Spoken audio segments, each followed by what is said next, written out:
नमस्कार साथियों, यह भारत के धार्मिक इतिहास की दूसरी वीडियो है। मेंबरों ने मुझसे कहा कि मैं हर बात डिटेल में एक्सप्लेन करूं, इसीलिए ये वीडियो थोड़ी लंबी बनी है। उम्मीद है आप पूरी देखेंगे। इस वीडियो में मैंने बताया है कि ब्रह्मा और विष्णु कैसे बने और उनकी शिव के साथ किस प्रकार लड़ाई हुई। तो इसके लिए आपको वर्ण व्यवस्था को समझना होगा जो आर्यों ने भारत में आके सबसे पहले बनाई थी। तो जैसा कि आपने हर जगह पढ़ा होगा कि पहली व्यवस्था जो आर्यों ने भारत में बनाई वो वर्ण व्यवस्था थी, जिसमें शुरू में लोगों को काम के आधार पर बांटा गया था, लेकिन बाद में उसे जन्म से जोड़ दिया गया। तो भाई अब यहाँ मुझे दो बातें लगती हैं। 10% मुझे लगता है कि व्यवस्था बनाने वाले शुरू के आदमी सच में ईमानदार और नेक रहे होंगे। वो जंगली जीवन शैली वाले लोगों को मदद और सुरक्षा का वादा करके वर्ण व्यवस्था में लाए होंगे और उनसे वादा किया होगा कि जिसमें जैसी काबिलियत होगी उसे व्यवस्था में वैसा स्थान मिलेगा, और इन्होंने सच में उन्हें स्थान दिया भी होगा। लेकिन 50-100 साल बाद जब इनकी अगली पीढ़ियां आई होंगी तो वो सिर्फ अपना फायदा और स्वार्थ देखने लगी होंगी। इन्होंने व्यवस्था को कर्म प्रधान से जन्म प्रधान बना दिया होगा ताकि सिर्फ ये और इनके बाद इनके बच्चे ही सारी व्यवस्था पर कब्जा कर सकें। लेकिन ऐसा मुझे सिर्फ 10% लगता है। 90% मेरा ये मानना है कि व्यवस्था कभी कर्म प्रधान थी ही नहीं। दरअसल कुछ ताकत और लालच के भूखे लोग रहे होंगे जो ज्यादा से ज्यादा लोगों को जोड़कर समाज में अपना दबदबा और ताकत स्थापित करना चाहते होंगे, क्योंकि हमें हमेशा से ही दूसरों पर राज करने और उन पर हुकूमत चलाने की प्रबल इच्छा रहती है, खासकर जंगली और असभ्य लोगों में। अब सबसे ताकतवर बनने के लिए हमारे पास ऐसे लोग होने चाहिए जो हमारे एक इशारे पर मरने और मारने को तैयार रहे। तो लोगों को खुद से जोड़ने के लिए उन्होंने उनसे झूठे वादे किए होंगे कि हम तुम्हें व्यवस्था में न्याय, सुरक्षा, सम्मान, खाना सब देंगे, तुम बस हमसे जुड़ जाओ। और इसी वक्त आग, हवा, पानी को देवता, स्वर्ग, इंद्र से जोड़ा होगा ताकि व्यवस्था उन्हें अपनी जैसी लगे। और ये चाल काम भी कर गई। लोग उनसे जुड़े और कबीले छोटे छोटे गांवों में बदल गए। अब इन्हें पता था कि एक बार ये व्यवस्था में आ गए तो फिर कहीं नहीं जा सकते। ये कुछ वैसा ही है जैसे नेता झूठे वादे करके बस एक बार सत्ता में आना चाहते हैं, क्योंकि उन्हें पता है कि एक बार अगर हम सत्ता में आ गए तो फिर किसी का बाप हमारा कुछ नहीं बिगाड़ सकता। और सत्ता में आने के बाद नेता अपना असली चेहरा दिखाते हैं। मदद करना तो दूर, उल्टा लोगों का शोषण करके उनकी तकलीफें बढ़ाने लग जाते हैं। ठीक इसी प्रकार लोगों के व्यवस्था में आने के बाद शुरू में ये लोग खुद व्यवस्था के टॉप पदों पे अर्थात क्षत्रिय, ब्राह्मण और वैश्य बन गए और भोले भाले जंगली लोगों को शूद्र और अछूत बना दिया। अब उनका वास्तविक इरादा रहा होगा कि ये लोग काम करेंगे और हम इनकी मेहनत पर अय्याशियां, परंतु उन लोगों के बगावत करने का डर था, इसीलिए वो बगावत ना करे। उन्हें एक जुमला दे दिया कि भाई कर्म प्रधान समाज है, मेहनत करो, तुम्हें भी टॉप पदों पर बैठा देंगे। परंतु इनका वास्तविक इरादा कभी भी उन्हें टॉप पदों पे लाना नहीं था, बल्कि अपनी जगह अपने ही बच्चों को देनी थी, भले ही उनके बच्चों में उस जगह को संभालने की काबिलियत हो या ना हो। इस प्रकार वो केवल एक दिखावटी कर्म प्रधान समाज रहा होगा। वास्तव में वो हमेशा से जन्म प्रधान समाज था। यहाँ मैं एक बात और बताना चाहूंगा कि जो लोग ये सोचते हैं कि 4 वर्ण थे, उन्हें बता दूं कि 4 नहीं 5 वर्ण होते थे। शूद्रों से नीचे एक और वर्ण था जिसका कोई नाम नहीं था। ये लोग गांव के बाहर रहते थे और दूसरों की गंदगियां साफ करने और मरे हुए जानवरों को उठाने जैसे काम करते थे।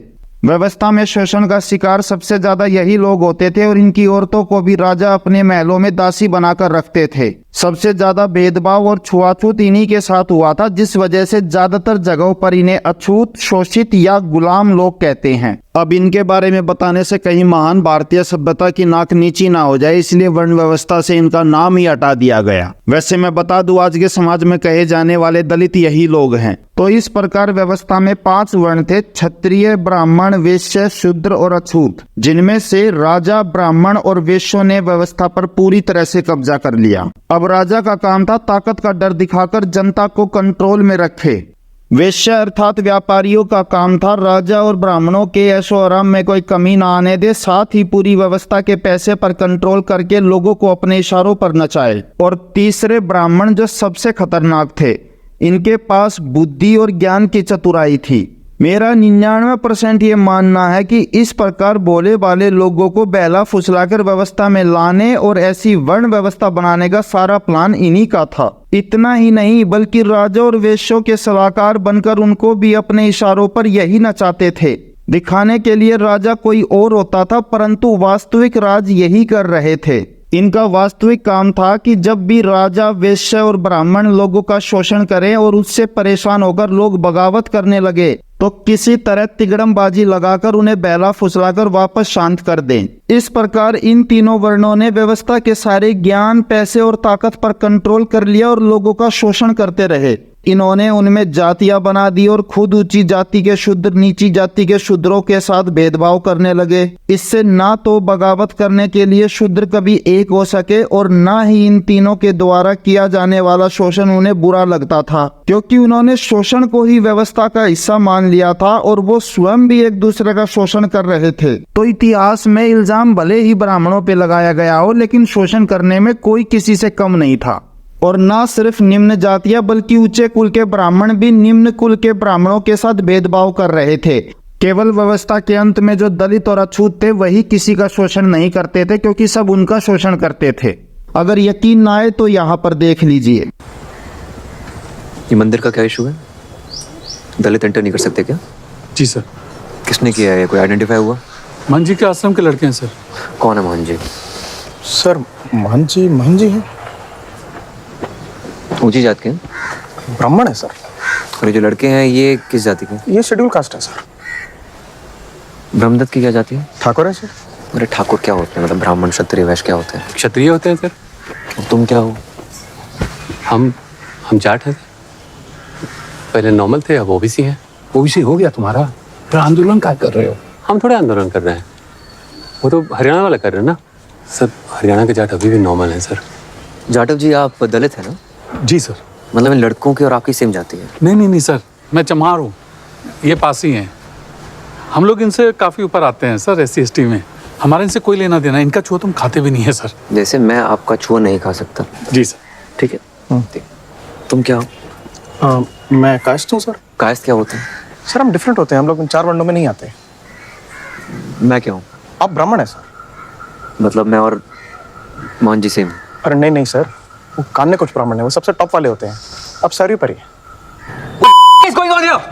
तो भाई व्यवस्था में ब्राह्मणों का काम था लोगों को बहला फुसलाकर राजा के खिलाफ बगावत करने से रोकें, और इसके लिए उन्होंने जातियां बनाने के अलावा और भी बहुत सारा अंधविश्वास और झूठ फैलाया। जैसे राजा और ब्राह्मण में देवीय तत्व होता है, इनकी सेवा करना तुम्हारा फर्ज है, तुम पिछले जन्म के पापों की सजा भुगत रहे हो और हमारी सेवा करने से ही तुम्हारा उद्धार होगा, फिलाना ढिमकाना। इस प्रकार राजा, ब्राह्मण और वैश्यों ने साम दाम दंड भेद द्वारा पूरी व्यवस्था पर कब्जा कर लिया और 100-200 सालों तक खूब अय्याशियां की। और आज 4000 सालों के बाद भी हमारे देश पर इन्हीं का कब्जा है। बस आज हम इन्हें नेता, उद्योगपति और पंडित कहते हैं। खैर, बैक टू स्टोरी। तो अब बात करते हैं ब्रह्मा और विष्णु कैसे बने होंगे। तो भाई सेम वही बात, लोग अपने जैसे भगवान बनाते हैं, तो ब्राह्मणों को घमंड हो गया कि पूरी व्यवस्था तुमने बनाई है और तुम ही इसे चला रहे हो। राजा तो बस नाम का दिखाने के लिए है, जो तुम्हारे मार्गदर्शन के बिना 2 दिन भी राज नहीं कर सकता। तुम ही सर्वश्रेष्ठ हो और तुम्हें ही व्यवस्था में सबसे ऊपर रहना चाहिए। मेरा ये अंदाजा कितना सही है इस बात को आप जानते ही हैं, क्योंकि व्यवस्था में सबसे ऊपर ब्राह्मणों को ही दिखाया गया है। तो इन्हीं घमंडी विचारों के साथ ब्राह्मणों ने अपने जैसा भगवान ब्रह्मा बनाया, जो सेम उनके जैसा था। ना सिर्फ उन्होंने ब्रह्मा को अपनी तरह जनेऊ पहनाया, बल्कि सृष्टि और वेदों का रचयिता भी बताया है। इतना ही नहीं, जिस प्रकार ब्राह्मणों को अपने ज्ञान और कुल का घमंड था, उसी प्रकार ब्रह्मा को भी स्टार्टिंग में अपने ज्ञान और सृष्टि के निर्माण करने का घमंड करते हुए दिखाया है। मुझे ज्ञात है मैं ही सर्वश्रेष्ठ हूँ, मैं ही प्रथम हूँ। इस अनंत छोर को मुझे खोजने की क्या आवश्यकता है? मैं तो स्वयं अनंत हूँ। अब आप खुद ही सोच ले कि किन्हें अपने ज्ञान का घमंड था और किसने वेद बनाए थे और कौन खुद को व्यवस्था का रचयिता कहता था। तो इस प्रकार ब्राह्मणों ने सेम अपने जैसा अपना भगवान ब्रह्मा बनाया, और ब्राह्मणों को देखकर वैश्यों ने भी अपना भगवान बनाने की सोची, तो उन्होंने विष्णु को बनाया, जो बिल्कुल शिव का अपोजिट और सेम टू सेम वैश्यों की डिट्टो कॉपी था। विष्णु धर्म वैश्यों की तरह सभी भोग विलासों के साथ जीवन मजे से जीने की शिक्षा देता है। आप खुद देख लीजिए, विष्णु को मखमल के कपड़े, सोने चांदी के आभूषण, नरम आरामदायक शेषनाग का बिस्तर, पैर दबाकर सेवा करती हुई पत्नी के साथ लेटी हुई आरामदायक स्थिति में दिखाया गया है, जबकि शिव इसके बिल्कुल विपरीत भोग विलास छोड़कर जंगलों और पर्वतों में जाकर कड़ी तपस्या करते हुए दुख तकलीफों का जीवन जीने की शिक्षा देता है। शिव को तो औरतों से दूर एकांत में ध्यान लगाते हुए दिखाया गया है। उन्होंने सती और पार्वती से शादी भी अपने आनंद के लिए नहीं बल्कि कार्तिकेय को पैदा करने के लिए की थी, ताकि तारकासुर को मारकर लोगों का उद्धार कर सके। यहाँ तक कि कार्तिकेय और गणेश दोनों संभोग से नहीं बल्कि दिव्य शक्ति से पैदा होते हुए दिखाए हैं, क्योंकि वो औरतों के साथ संभोग को गलत मानते थे। परंतु विष्णु धर्म में ऐसा नहीं था। विष्णु ने शादी किसी का अंत या दुनिया का उद्धार करने के लिए नहीं बल्कि अपने आनंद और सुख के लिए की है। यहाँ तक कि उन्हें एक नहीं 3 शादियां करते हुए दिखाया गया है, क्योंकि वेश्यों का भी एक से मन नहीं भरता था ना। और आज भी जितने भी करोड़पति रईस हैं सबको देख लीजिए, सब नॉर्मली 3-4 शादियां तो करते ही हैं। अब वास्तव में शिव व्यवस्था के गरीबों के भगवान थे, जो कड़ी मेहनत करके खुद को मजबूत और शक्तिशाली बनाने में यकीन रखते थे। जबकि विष्णु अमीरों का भगवान था, वो मेहनत करने में नहीं सुख सुविधाओं को भोगकर जिंदगी मजे से जीने में यकीन रखते थे।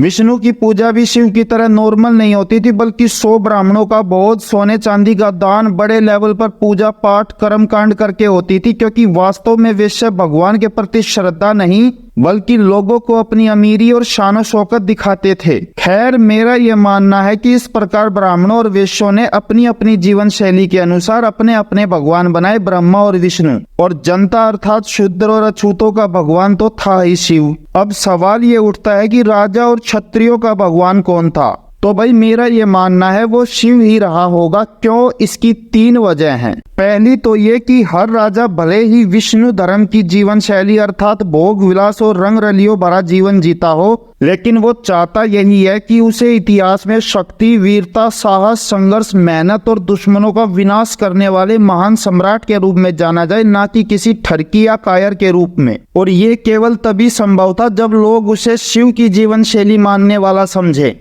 क्योंकि विष्णु जीवन शैली में तो जीवन को भोग विलासों से जिया जाता है, जिस वजह से लोग उन्हें अय्यास, ठरकी, लोंडियाबाज, कमजोर और कायर मानते होंगे। इसलिए ज्यादातर राजा विष्णु धर्म को नहीं शिव धर्म को मानते होंगे, भले ही वो जिंदगी विष्णु धर्म के हिसाब से जीते हों।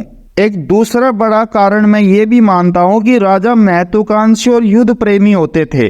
वो सबको हराकर उन पर राज करना चाहते थे, जिसके लिए लाखों लोगों को मारना पड़े तो भी मार देते थे।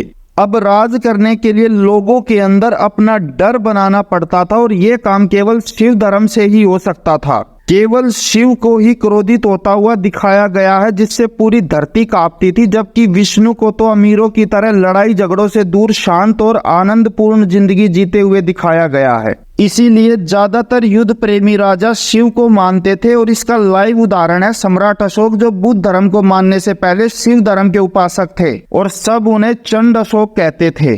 अब तीसरा और राजा के शिव धर्म के होने का सबसे बड़ा कारण जो मुझे लगता है वो ये रहा होगा कि शुरू में लोगों को व्यवस्था से जोड़ने के लिए ब्राह्मणों ने ही राजा से कहा होगा कि आदिवासी लोग शिव को मानते हैं, अगर व्यवस्था का राजा भी शिव को मानता होगा तो ये लोग हमसे जल्दी जुड़ेंगे। राजा ने कहा होगा कि मुझे शिव की तरह सन्यासी या वैरागी नहीं बनना बल्कि भोग विलास करना है। तो ब्राह्मणों ने समझाया होगा कि तुझे शिव को मानने का नाटक करना है, उसके हिसाब से जीवन नहीं जीना है। जी तू विष्णु धर्म की तरह मौज मस्ती से लेना, लेकिन मानने का दिखावा तू शिव को कर। और उनकी इस चाल ने सच में काम किया। बड़ी संख्या में आदिवासी शिव भक्त व्यवस्था से जुड़े और शूद्र बन गए। तो भाई इस प्रकार व्यवस्था में ब्राह्मणों का भगवान ब्रह्मा, वेश्यों का विष्णु और बाकी अर्थात राजा, क्षत्रिय, शूद्र और अछूतों का भगवान शिव रहा होगा। और मेरा ये अंदाजा कितना सही है इसका पता आप इस बात से लगा सकते हैं कि ब्राह्मणों के पास ज्ञान था तो उन्होंने ब्रह्मा की पत्नी सरस्वती बनाई, जो कि ज्ञान की देवी थी। और वेश्यों के पास पैसा था तो उन्होंने विष्णु की पत्नी लक्ष्मी बनाई, जो कि धन की देवी है। और इसी प्रकार राजा के पास ताकत थी तो उन्होंने शिव की पत्नी शक्ति बनाई, जो कि ताकत की देवी है। इस प्रकार व्यवस्था के तीनों वर्णों ने अपने अपने भगवान बनाए। अब सब कुछ सही चल रहा था, समस्या तब पैदा हुई जब तीनों में घमंड पैदा होने लगा। राजा को लगा कि मेरी शक्ति की वजह से ही व्यवस्था चल रही है। इसी प्रकार ब्राह्मणों को लगा कि हमारे ज्ञान, रणनीति और चालाकियों की वजह से ही व्यवस्था चल रही है। उन्होंने तो खुद को ब्रह्मा के मुख से उत्पन्न हुआ और क्षत्रिय, वैश्य, शूद्रों को हाथ पैरों से उत्पन्न हुआ भी दिखाया है। और इन दोनों की ही तरह वेश्यों को भी लगा कि धन की वजह से ही राजा और ब्राह्मण ये व्यवस्था चला पा रहे हैं। इस प्रकार तीनों ही धीरे धीरे घमंडी बन गए और अपने अपने भगवानों को सबसे पुराना और सबसे महान साबित करने में लग गए, ताकि उनके द्वारा खुद को भी दूसरों से महान साबित कर सके। अब इस लड़ाई की शुरुआत सबसे पहले ब्राह्मणों ने अपने भगवान ब्रह्मा को सबसे पुराना बताकर की होगी, क्योंकि सारी योजनाएं उन्हीं के दिमाग में आती थी और वही सारे कामों की शुरुआत करते थे। तो सबसे पहले उन्होंने ब्रह्म पुराण में लिखा कि इस सारी सृष्टि ब्रह्मांड यहाँ तक कि शिव और विष्णु को भी ब्रह्मा ने ही बनाया है और वही सबसे पुराने और इस संसार के रचयिता हैं। समय लगभग 1100-1200 ईसा पूर्व का रहा होगा और सैकड़ों कबीले और कई बड़े नगर बन चुके होंगे। अब कोई और ज्ञान प्राप्त करके ब्राह्मणों के बराबर ना हो जाए, इसीलिए वो कभी भी कुछ लिखते नहीं थे। श्रवण पद्धति द्वारा सुनकर और बताकर ज्ञान अगली पीढ़ी को देते थे और पढ़ने का हक सिर्फ राजा और ब्राह्मणों के बच्चों को ही था। यहाँ तक कि संपूर्ण ज्ञान संस्कृत में बनाया गया था और उसे पढ़ने और सीखने का अधिकार भी केवल ब्राह्मणों को ही था। और ये बात अल-बरूनी ने भी बताई है कि ब्राह्मण वेदों को लिखते नहीं थे, खुद आकर सुनाकर जाते थे। तो जब भी उन्हें कोई बात दूसरों को बतानी होती, वो गांव को इकट्ठा करके वहां पर संस्कृत में श्लोक सुनाते और उसका अनुवाद करके चले जाते थे और फिर लोग चर्चा करके इस बात को पूरे इलाके में फैला देते थे। तो इससे न केवल पूरे ज्ञान पर ब्राह्मणों का एक अधिकार था, बल्कि लोगों को अगर कुछ भी पूछना होता तो उनके आगे पीछे घूमते, जिससे उनका महत्व और भी बढ़ जाता। साथ ही इस तरीके से कोई भी उनका ज्ञान चुरा नहीं सकता था और ना ही सीख कर उनके बराबर कोई हो सकता था।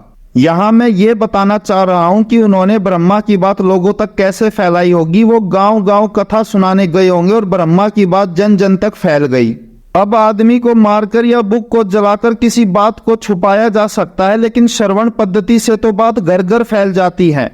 लिखित पद्धति ना होने के बावजूद बात हर आदमी तक फैल गई कि राजा ब्राह्मणों से भी नीचे है और शिव विष्णु का जन्म ब्रह्मा से हुआ है। जब राजा को ब्राह्मणों की इस बात का पता चला होगा कि वो खुद को राजा से बड़ा साबित कर रहे हैं, तो वो आग बबूला हो गए होंगे। उन्होंने सोचा होगा, साले 2 कौड़ी के ब्राह्मण हमारे पैसों पर पलते हैं और शिव को नीचा दिखाते हैं। रुको, तुम्हें हम बताते हैं कि किसने किसको पैदा किया और असली बाप कौन है। सैनिकों ने ब्राह्मणों को पकड़कर उनकी गर्दन पर तलवार रखी और राजा ने कहा होगा कि ये जो रायता फैलाया है, अब तुम ही इसे साफ करोगे। अब ब्राह्मण और राजाओं की लड़ाई तो हुई नहीं होगी, क्योंकि इतिहास में कहीं भी ब्राह्मणों के लड़ने की कोई छोटी सी भी बात नहीं है। उल्टा वो तो बहादुरी, वीरता और साहस दिखाकर आमने सामने की लड़ाई लड़ने के बजाय पीछे से चालाकी, षड्यंत्र और दूसरों को आपस में लड़वाकर मारने में यकीन रखते थे। समझ गए कि राजा और शिव के खिलाफ बोलकर हमसे बहुत बड़ी गलती हो गई, और तब अपनी जान बचाने के लिए उन्होंने शिव पुराण में लिखा कि शिव ही सबसे पुराने भगवान है और उनके लिंग की अग्नि से ही विष्णु और ब्रह्मा का जन्म हुआ है। ब्रह्मदेव,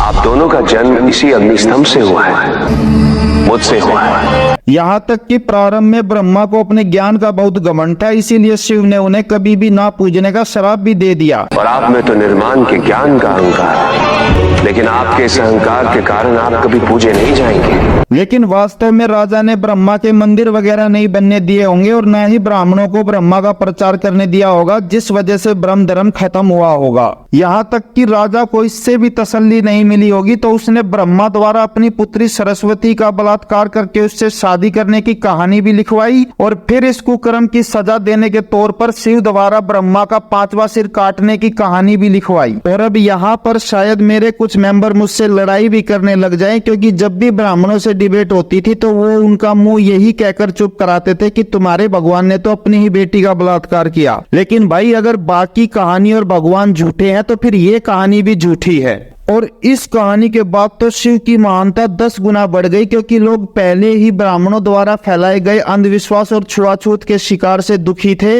इस कहानी के बाद तो लोग शिव के दीवाने हो गए कि उन्होंने उसके दुश्मन का सिर काटकर उनका बदला लिया। अब ब्राह्मण व्यवस्था में सबसे महान बनना चाहते थे, लेकिन इसके बाद तो उनका जिंदा रहना ही मुश्किल हो गया। अब ब्राह्मणों में क्षत्रियों की तरह लड़ने मरने का साहस तो था नहीं, इसीलिए उन्होंने शिव धर्म से समझौता कर लिया, जैसा कि मैंने पार्ट 1 में बताया है। कुछ ब्राह्मण शिव धर्म में आ गए और शिव की बड़ाई करने लगे, परंतु कुछ ब्राह्मण ऐसे भी थे जो नफरत की आग में जल रहे थे। उन्होंने विष्णु धर्म में जाने का फैसला किया। और कुछ ब्राह्मण ब्रह्म धर्म को ही बचाने में लगे रहे। इधर वैश्य पहले ही राजा और शिव धर्म से नाराज थे, क्योंकि राजा ने शिव पुराण में ये लिखवाया था कि ब्रह्मा के साथ साथ विष्णु भी शिव से पैदा हुए हैं। उनकी नफरत का फायदा उठाकर एक बार दोबारा ब्राह्मण और वैश्य शिव को हराने की कोशिश करने लगे। उन्होंने विष्णु पुराण में भी विष्णु के सबसे पुराने होने और संसार की उत्पत्ति करने के बारे में लिखा।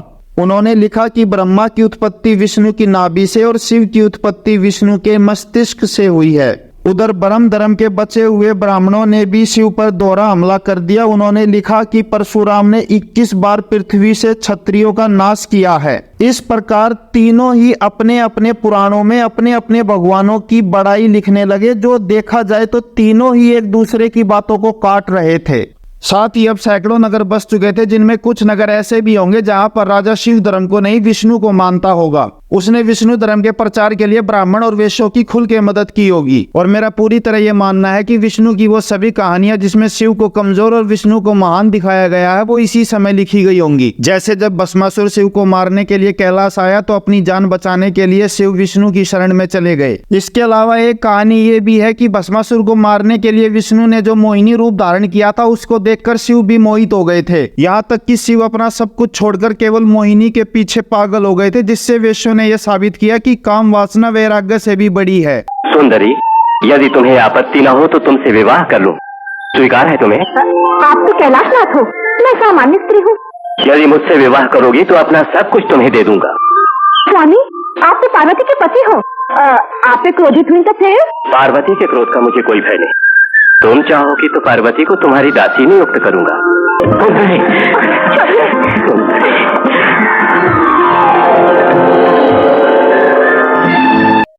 अब तो जान गए ना योगेश्वर, काम वासना बलवती होती है।